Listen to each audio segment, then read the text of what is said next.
Well, there's a number of reasons I decided to join Magnetite Mines. I'm a metallurgist by original profession with 35 years experience directly in the mining industry and mostly in large-scale international operations. I haven't got an iron ore background, but what attracted me to this project was the scale, the quality of the board, and most importantly, the timing, because our project is directly aligned with the decarbonisation of the steel industry and has the potential to bring a major new industry and economic activity into the state of South Australia. Well, Magnetite Mines' Razorback project is able to produce an extremely high quality concentrate, up to 68.5% and higher iron grades. Now, when you compare that to the direct shipping ores coming out of the Pilbara over the last few decades, they're in the range of 55 to 62%, so much, much higher grade. When we compare our magnetite products to the magnetite projects coming out of Western Australia, we're also higher grades and lower impurities, and it's those lower impurities that make our products suitable for direct reduced iron, which is the future of steel making will be in direct reduced iron, which is a very low carbon form of steel making. Also, our ore in South Australia is much softer than the magnetite hosted ores in the Pilbara, which are in banded iron formations. So up to 1/4 of the grinding energy is all that's needed in direct comparison with the ores in Western Australia. So very high quality ore with lower operating costs.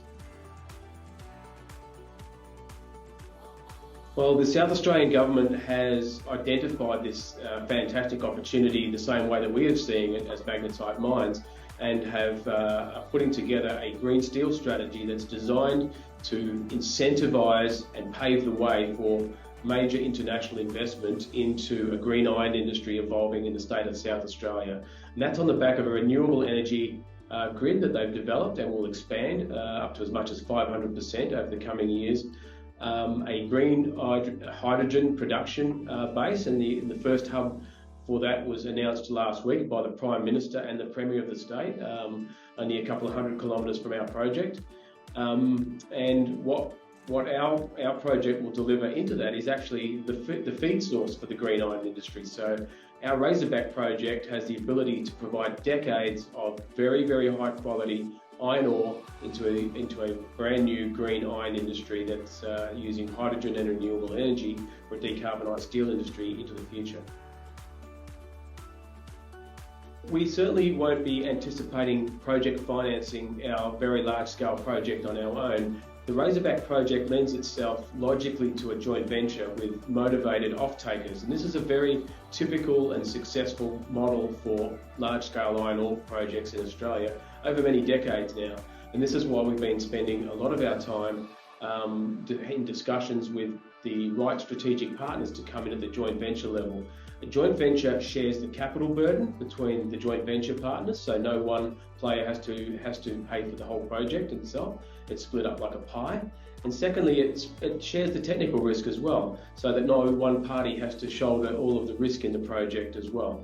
So this is a tried and proven method of financing and executing very large-scale iron ore projects like the Razorback project will be.